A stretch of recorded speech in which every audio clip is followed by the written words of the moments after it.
Hello बच्चों, कैसे हैं आप सभी लोग। उम्मीद करता हूँ आप लोग सभी मस्त होंगे, जबरदस्त होंगे और आपकी पढ़ाई भी अच्छी चल रही होगी। तो बच्चों, आज की हमारी क्लास बहुत मस्त और जबरदस्त होने वाली है, इसलिए आप सभी का एक बार फिर से हमारे यूट्यूब चैनल में स्वागत अभिनंदन करते हैं। तो बच्चों, आज की हमारी जो क्लास होने वाली है वो इंग्लिश ग्रामर की क्लास होने वाली है और ये क्लास बहुत ही प्रोडक्टेबल होने वाली है, बहुत ही महत्वपूर्ण होने वाली है, क्योंकि हम इस क्लास में जिन बच्चों के लिए ये उन बच्चों के लिए और भी इम्पोर्टेंट क्लास है जो जिन बच्चों की इंग्लिश जरा सा भी नहीं आती। बच्चों, इसमें हम एकदम बेसिक लेवल से हाई लेवल तक पहुंचेंगे, हाई लेवल तक। तो आज हमारी पहला लेक्चर है जो इंग्लिश ग्रामर का है और ये क्लास जो है कॉम्पिटिटिव एग्जाम के नजरिए से जो जिन जिन कॉम्पिटिटिव एग्जाम्स में इंग्लिश पूछी जाती है उससे रिलेटेड भी हम इसमें पढ़ाएंगे। इसमें हम direct, indirect, active voice, passive voice, translation और filling blanks and it's many topics for important competitive exams. Okay, चलिए आइए जानते हैं हमारा आज का जो टॉपिक है। हमारा आज का टॉपिक है सेंटेंस एंड इट्स टाइप और ये क्लास उन बच्चों के लिए इम्पोर्टेंट है जो बोर्ड परीक्षा में नए से ट्वेल्थ तक तैयारी कर रहे हैं। आइए जानते हैं इसकी पहला टॉपिक हमारा क्या है। वो टॉपिक होने वाला है सेंटेंस एंड इट्स टाइप। अब सेंटेंस और इसके प्रकार। तो सबसे पहले जानते हैं बच्चों कि सेंटेंस और क्या होते हैं। तो सेंटेंस क्या होते हैं बच्चों, जानते हैं। सेंटेंस पहले हम जानते हैं आखिर सेंटेंस किसे कहते हैं। सेंटेंस को क्या कहते हैं, हिंदी में क्या कहते हैं, वाक्य। सेंटेंस को क्या कहते हैं बच्चों, वाक्य कहते हैं, हिंदी में वाक्य कहते हैं। तो आइए जानते हैं वाक्य क्या है। तो सबसे पहले देखिए वाक्य होते क्या हैं। कुछ अक्षरों से मिलकर के शब्द बनते हैं। शब्दों के सार्थक समूह को आप अगर शब्द की बात करें, सबसे पहले शब्द क्या होते हैं, फिर शब्दों से ही वाक्य बनते हैं। तो शब्दों से अगर वाक्य बनते हैं तो स्टार्टअप करते हैं फिर शब्द क्या है। तो जानते हैं शब्द क्या है बच्चों। शब्द जो है अक्षरों के सार्थक समूह को क्या कहते हैं। अक्षरों के सार्थक समूह को क्या कहते हैं, शब्द कहते हैं। अक्षर के सार्थक समूह को अर्थात अक्षर यानी अगर सही ढंग से लिखा है, जैसे क न र क न र, जैसे कन, ये क्या है, कन कौन सा शब्द है, कोई शब्द होता नहीं, ठीक है। इसीलिए इसे मान लीजिए अगली तो सार्थक अर्थ कोई निकलता हो कि कमल एक शब्द है, इसका अर्थ भी निकल रहा है, तो सार्थक समूह होना चाहिए, उल्टा सीधा नहीं होना चाहिए। लमा ये ऐसे लमा कोई भी अच्छा मिला दे, ये शब्द नहीं है, ठीक है। तो आप उम्मीद होगी आपको समझ में आ गया। अब जानते हैं सेंटेंस क्या होते हैं, ठीक है। तो शब्दों के सार्थक समूह को क्या कहते हैं बच्चों, वाक्य कहते हैं। क्या कहते हैं, वाक्य। ओके, इसको इंग्लिश में क्या लिखेंगे, द मीनिंगफुल द ग्रुप ऐसे लिखोगे, the group of meaningful word is called sentence, ठीक है। शब्दों के सार्थक समूह को, जैसे अब एग्जांपल के तौर पे, ठीक है, Mohan was playing cricket. Okay, तो ये क्या है हमारा, क्या हो गया बच्चों, ये सेंटेंस हो गया। क्यों, क्योंकि ये भी शब्द है, ये भी शब्द है, ये भी शब्द है और ये भी शब्द है। शब्दों से मिलकर के बनते हैं। तो मैंने क्या बताया, शब्दों से मिलकर के जो बनते हैं, दो या से अधिक शब्दों से मिलकर के, है ना, क्या बनते हैं, वाक्य बनते हैं। तो ये क्या हो गया, वाक्य है। क्या हो गया, वाक्य। वो भी सार्थक अर्थ में निकला कि मोहन क्रिकेट खेल रहा था, मोहन क्रिकेट खेल रहा था। तो ये क्या है बच्चों, ये है हमारा ये वाक्य। ओके, अब जानते हैं वाक्य के प्रकार। ओके, समझ में आ गया ना। अब वाक्य के प्रकार जानते हैं कि आखिर वाक्य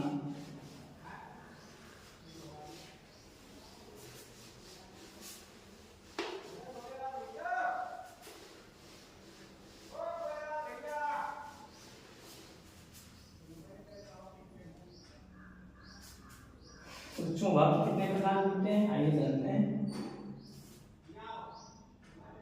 तो सेंटेंस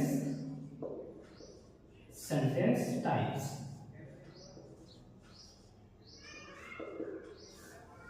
तो सेंटेंस टाइप कितने टाइप होते हैं? 4 टाइप्स। कितने टाइप होते हैं? सॉरी 5 टाइप होते हैं। 5 टाइप। सेंटेंस कितने प्रकार के होते हैं बच्चों? 5 प्रकार के होते हैं। कितने प्रकार के होते हैं? 5 प्रकार के। तो पहला हम प्रकार जानते हैं। अब देखिए सबसे पहले इसका पहला टाइप दिया जानते हैं कि पहला प्रकार कौन सा है। तो सबसे पहले हम जान लेते हैं सेंटेंस कितने प्रकार के होते हैं। तो सेंटेंस बच्चों 5 प्रकार के होते हैं। पहला सेंटेंस क्या होता है? पहला जो सेंटेंस होता है वो असर्टिव सेंटेंस होता है, फिर इंट्रोगेटिव होता है, फिर इंपरेटिव होता है, फिर ऑप्टेटिव होता है, फिर एक्सक्लेमेटरी होता है। ओके, 5 टाइप के होते हैं। अब हम हर के विषय में जानकारी करेंगे कि आखिर किस सेंटेंस को कैसे हम पहचानेंगे कि आखिर ये सेंटेंस कौन सा है। तो सबसे पहला हमारा सेंटेंस होता है बच्चों, तो जो सेंटेंस होता है पहला हमारा है असर्टिव। कौन सा? असर्टिव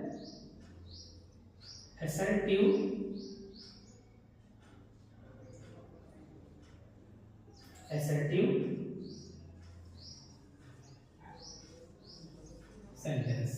ठीक है, असर्टिव सेंटेंस। देखो असर्टिव सेंटेंस क्या होते हैं? असर्टिव सेंटेंस वे सेंटेंस होते हैं जिसमें काम का होना या ना होना पाया जाता है। जिसमें काम का होना या ना होना पाया जाता है।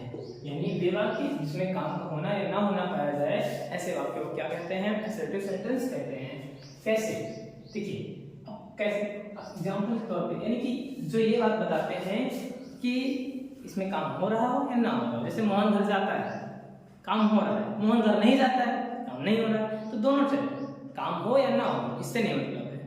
ठीक है, काम हो रहा हो या ना हो रहा हो, ठीक, इससे नहीं मतलब है। ये आपको ये पता चले कि काम चाहे हो रहा हो चाहे नहीं हो रहा हो। ऐसे सेंटेंसों को कौन से सेंटेंस कहते हैं? Assertive sentence. Okay, assertive sentence. Example के तौर पे हम जानते हैं, जैसे एग्जांपल के तौर पे, जैसे Mohan will be playing the cricket. Okay, अब इसमें Mohan will playing the cricket, इसमें क्या काम होने वाला है? ओके, काम होने वाला है। और जैसे इसी कहते हैं Radha is singing a song। इसे लिखा हुआ Radha is singing a song। Radha गीत गा रही है। क्या? राधा गीत गा रही है। तो इस वाक्य में क्या है? राधा गीत गा रही है, यानी इसमें काम हो रहा है। अगर इसमें भी काम हो रहा है तो ये भी क्या है? कौन सा प्रकार का सेंटेंस बच्चों? ये है असर्टिव सेंटेंस है। अब जैसे इसमें नॉट लगा है तो राधा गीत नहीं गा रही है, तो ये भी क्या होगा? असर्टिव टाइप का ही होगा। अगला क्या है? अगला जैसे एग्जांपल के तौर पे देख लेते हैं, जैसे कि he was not plowing the field। Okay, तो यहाँ पे देखिए he was not plowing the field, ऐसे वाक्य को देखिए इसमें काम नहीं हो रहा है, लेकिन फिर भी क्या कौन सा सेंटेंस होगा? Assertive sentence. तो समझ में आ गया होगा असर्टिव सेंटेंस किसे कहते हैं? जिसमें काम हो या ना हो, ऐसे वाक्यों को हम असर्टिव सेंटेंस कहते हैं। इनको नोट कर लीजिए। ठीक है, वीडियो पॉज करके नोट कर लीजिए। अब हम जानते हैं अगला, एक चीज और जानते हैं इसमें। ठीक है, अब बच्चों असर्टिव सेंटेंस जान गए, लेकिन असर्टिव सेंटेंस भी 2 टाइप के होते हैं। असर्टिव सेंटेंस के कितने पार्ट होते हैं? कितने होते हैं? 2 पार्ट होते हैं। एक अफर्मेटिव और दूसरे कौन सा होता है बच्चों? एक होता है निगेटिव सेंटेंस। ओके, अफर्मेटिव क्या होते हैं? जिसमें काम हो, जैसे इसमें काम हो, काम का होना पाया जाता है, काम का होना पाया जाता है। इसमें काम का होना पाया जाता है, वो कौन से होते हैं? अफर्मेटिव होते हैं। और जिन्हें काम का ना होना पाया जाता है उसे क्या कहते हैं, निगेटिव सेंटेंस। ओके, समझ में आ गया ना? तो आपको उम्मीद करता हूँ आपको अफर्मेटिव और निगेटिव समझ में आ गया होगा। अब इसका एग्जांपल देख लेते हैं। जैसे अभी मैंने लिखा कि Radha is playing the cricket and इसी मेहंदी का, इसमें काम हो रहा है। तो इस सेंटेंस को क्या कहेंगे बच्चों? इस सेंटेंस को हम कहते हैं अफर्मेटिव सेंटेंस। ठीक है, लेकिन ये किसका, आप इसे असर्टिव सेंटेंस भी कह सकते हैं, क्योंकि ये इसकी उत्पत्ति किससे हुई? आप असर्टिव से भी हुई, असर्टिव से हुई है ना, तो इसे असर्टिव भी कह सकते हैं आप। और अगर उसके अंदर जाएं कि किस टाइप का अफर्मेटिव या निगेटिव, तो ये अफर्मेटिव है। और जैसे इसमें नॉट लग जाए, इसकी पहचान में नॉट लग जाए निगेटिव, नॉट लग जाए, नो लग जाए नेगेटिव सेंटेंस, इजी है। जैसे आता है you are eating, you are not eating the food, इसे you are not eating the food. अब इसमें तुम भोजन नहीं कर रहे हो, इसमें काम नहीं हो रहा है, तो जिन्हें काम नहीं होता है वो कौन सा सेंटेंस होता है बच्चों? वो होता है निगेटिव सेंटेंस। तो समझ में आ गया होगा सेंटेंस कितने प्रकार के होते हैं। अब जानते हैं अगला,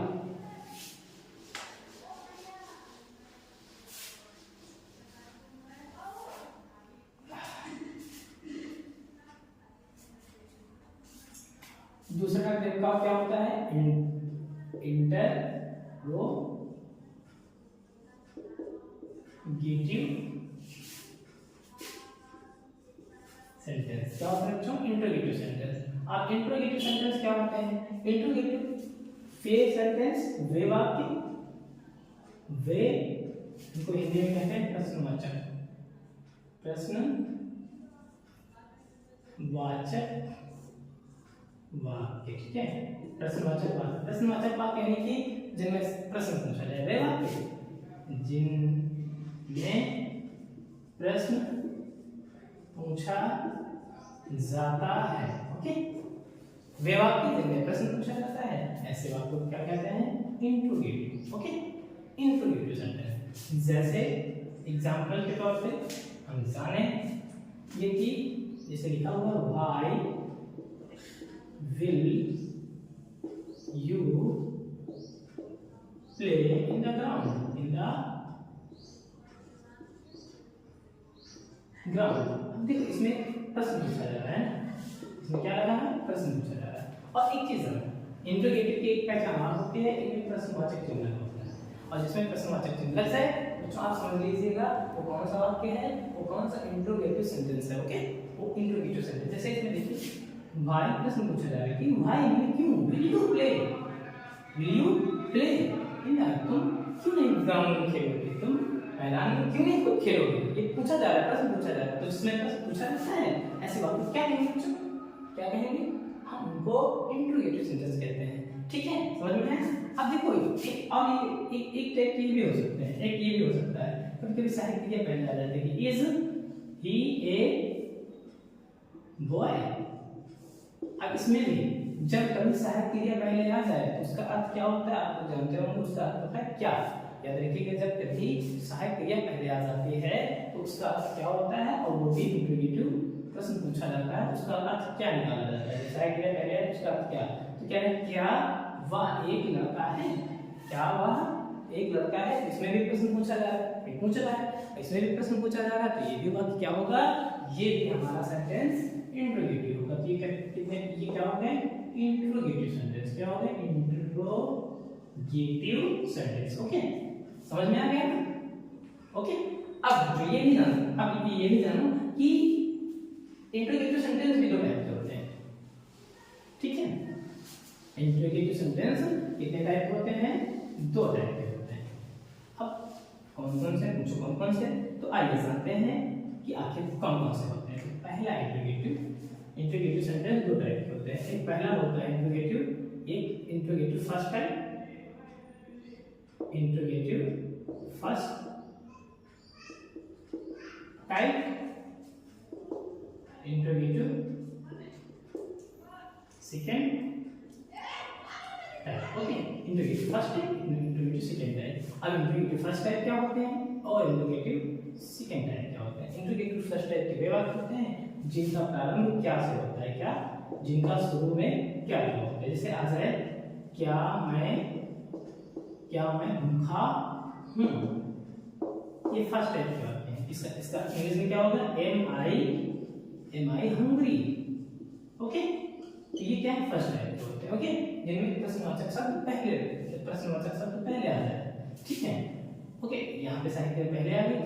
जिनका ये समझ लीजिए, जिन वाक्यों का स्टार्टअप साहित्य क्रिया से होता है उन्हें हम क्या कहते हैं, इंट्रोगेटिव फर्स्ट टाइप। अब इंट्रोगेटिव फर्स्ट सेकंड टाइप क्या होता है, जिन प्रश्नवाचक शब्द बीच में है, प्रश्नवाचक शब्द। अब प्रश्नवाचक शब्द क्या होते हैं, इनसे प्रश्न पूछा जाता है, जैसे कैसे, क्यों, यानी कि क्वेश्चन वर्ड्स के कैसे, क्यों, यानी कि why, how, when, where, what, है ना। और इसी तरह से whom, ये सब WH वाले जितने भी शब्द हैं, अगर ये का शब्द, अगर प्रश्नवाचक शब्द बीच में आते हैं, अगर ये शब्द आते हैं जिनकी शुरुआत इनसे होती है, ऐसे सेंटेंस को क्या कहते हैं, प्रश्न, यानी कि सेकंड टाइप इंट्रोगेटिव। ठीक है, ये फर्स्ट टाइप इंट्रोगेटिव, ये सेकंड टाइप इंट्रोगेटिव है। ओके, लेकिन आपको एग्जाम में से पूछा जाएगा। ओके, चलिए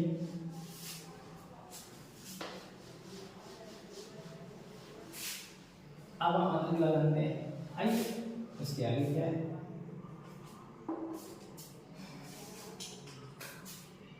अब तीसरा क्या है, हम तीसरे के विषय जान रहे हैं। अब तीसरा है इंपरेटिव सेंटेंस।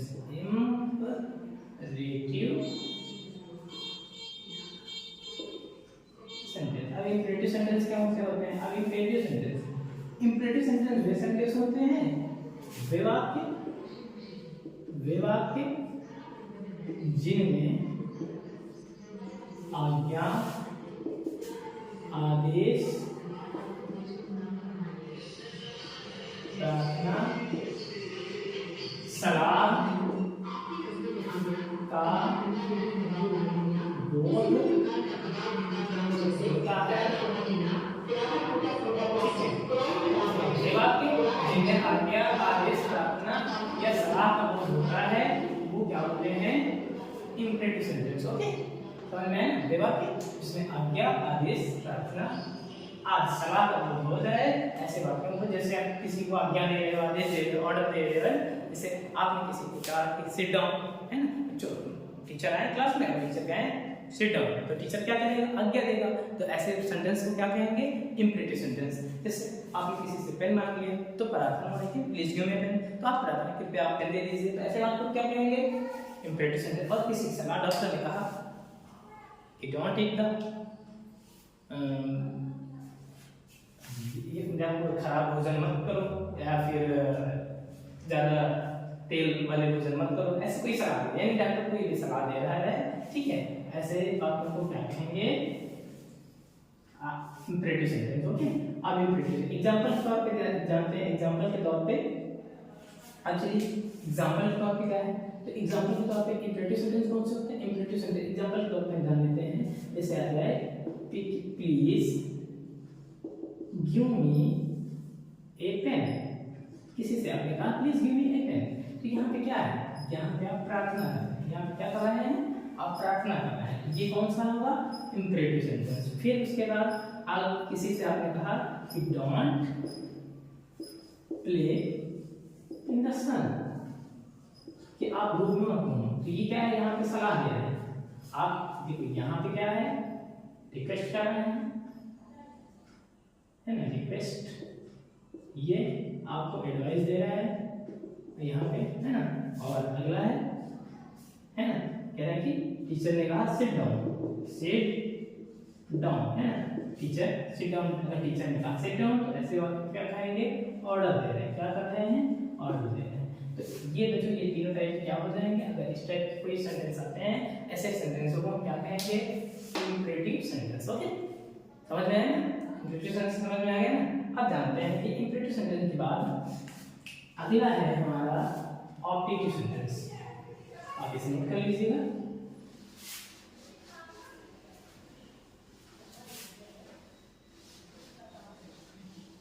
चलिए जानते हैं हम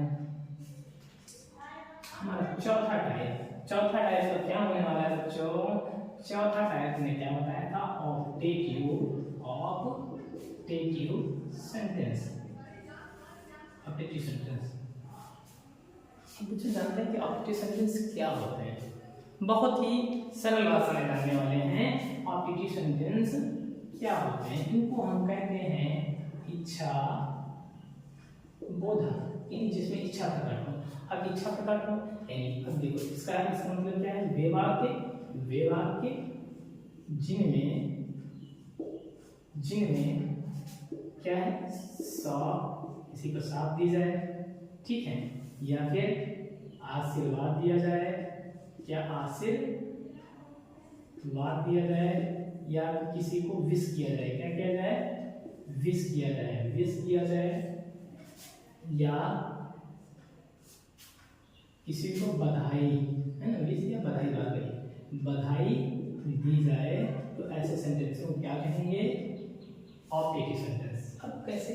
ठीक है, आपने किसी को आशीर्वाद दिया, जैसे किसी ने एग्जाम्पल के तौर पे किसी ने कहा कि भगवान करे तो बहुत दिन तक जियो, है ना, तो ये क्या आप इच्छा प्रकट कर रहे हैं, इसमें आप क्या कर रहे हैं? आशीर्वाद दे रहे हैं, तो ऐसे सेंटेंस को क्या कहेंगे? ऑप्टेटिव सेंटेंस कहेंगे। और जैसे आपने किसी को श्राप दिया, गो टू हेल, नरक में जाओ, है ना, गो टू हेल, तुम नरक में जाओ, किसी क्या है ना, ऐसे वाक्य को क्या कहेंगे? ये कौन सा सेंटेंस है? Imperative sentence, optative sentence. इस आपने इच्छा प्रकट की, कोई इच्छा प्रकट की, ठीक है, या किसी को विश किया, क्या आपने किसी को विश कर दिया, किसी को आपने विश किया, तो ऐसे बात को क्या कहेंगे? जैसे मान लीजिए किसी को विश किया, किसी को हैप्पी बर्थडे, किसी को बधाई दी, कांग्रेचुलेशन, अब किसी को बधाई हो, मुबारकबाद दे रहे हैं, ठीक है, ऐसे वाक्य को ऑप्टेटिव सेंटेंस कहते हैं, ठीक है। अब जानते हैं ऑप्टेटिव सेंटेंस, एग्जांपल देख लेते हैं, जैसे may you live long, okay, और पहली बात ये है एपोस्ट्रोफे का चिन्ह लगा होता है, ठीक है, मे यू लिव आप लंबे समय के जियो, ओके। फिर उसके बाद दूसरा, इसके बाद दूसरा क्या होता है? दूसरा ये होता है मे यू नो, तो दूसरा जैसे मान लिया जाए इस टाइप पे, दूसरा एग्जांपल क्या हो सकता है? गो टू हेल, है ना, गो टू हेल, नरक में जाओ, तो ये क्या है? या फिर आपने किसी को बधाई दे दी, है ना, लिखा है कांग्रेचुलेशन, है ना, जैसे आपने किसी को कहा हैप्पी दिवाली, ठीक है, हैप्पी दिवाली, तो ऐसे सेंटेंस को क्या कहेंगे? ऐसे सेंटेंस को हम ऑप्टेटिव सेंटेंस कहते हैं, ओके।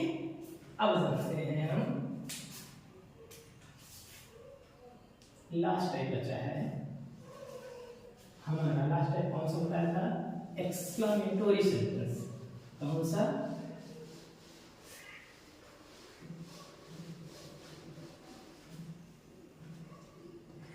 अब हम जानने वाले हैं लास्ट वाला एक्सक्लेमेटरी,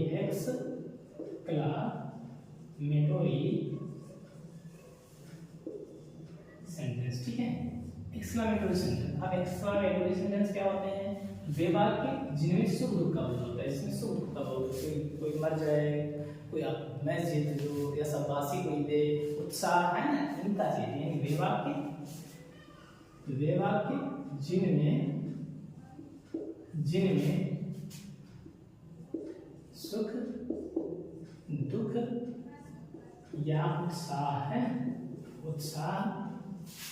का बोध होता है, ओके, उत्साह का बोध होता है, तो वे वाक्य जिनमें सुख दुख या उत्साह का बोध होता है, ऐसे वाक्यों को हम कौन से वाक्य कहेंगे? Exclamatory sentence, okay, exclamatory sentence कहते हैं। अब एक्सक्लेमेटरी सेंटेंस एग्जांपल देख लेते हैं, जैसे आपने कहा ओ मैं जीत गया, है ना, ओ मैं मैच जीत गया, आई ना मैच, है ना, या कोई मर गया, ओ शी इज डेड, मर गई, है ना, या फिर आपने शाबाशी किसी को दे, सब ब्रो, शाबाश, यू वेल डन, अच्छा किया, है ना, तो ये ऐसे, तो यहाँ एग्जांपल समझते हैं। जैसे आप किसी ने कहा, क्या कहा, जैसे किसी ने क्या कहा, जैसे किसी ने कहा कि ओ आई ओन आप हुर्रे कह सकते हो, हुर्रे, खुशी के लिए हुर्रे लगाते हैं ना, hurray, I won the match. तो यहाँ पे आई वॉन द मैच, ऐसे सेंटेंस देखो यहाँ पे खुशी का अनुभव हो रहा है, क्या हो रहा है, खुशी, खुशी का अनुभव हो रहा है, सुख का अनुभव हो रहा है, ठीक है। जहाँ पे सुख का अनुभव होता है एक्सक्लेमेटरी। फिर दूसरा आता है, दूसरा ओ है ना, oh, she is dead, she is dead, ओ वो मर गई। तो यहाँ पे किसका बोध हो रहा है बच्चों, यहाँ पे दुख का अनुभव हो रहा है, किसका हो रहा है, दुख का अनुभव। जहाँ पे दुख का अनुभव होता है उसे हम क्या कहते हैं, उसे हम क्या कहते हैं, एक्सक्लेमेटरी सेंटेंस। अब लास्ट ब्रावो, आप शाबाशी किसी को, कोई शाबाशी देता है, you well done, you well, you are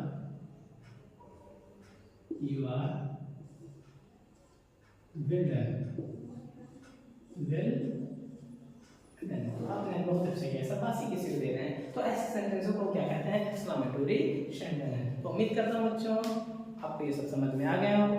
अगर ये आपको हमारी क्लास अच्छी लगी तो हम चैनल को सब्सक्राइब करें और इसे ज़्यादा से ज़्यादा शेयर करें। अगर कोई भी बात समझ नहीं आई तो कमेंट करना बिल्कुल न भूलें। तब मिलते हैं हम अगली क्लास में, तब तक के लिए आप पढ़ाई कीजिए, मस्त रहिए, जबरदस्त रहिए। जय हिंद, जय भारत, थैंक यू।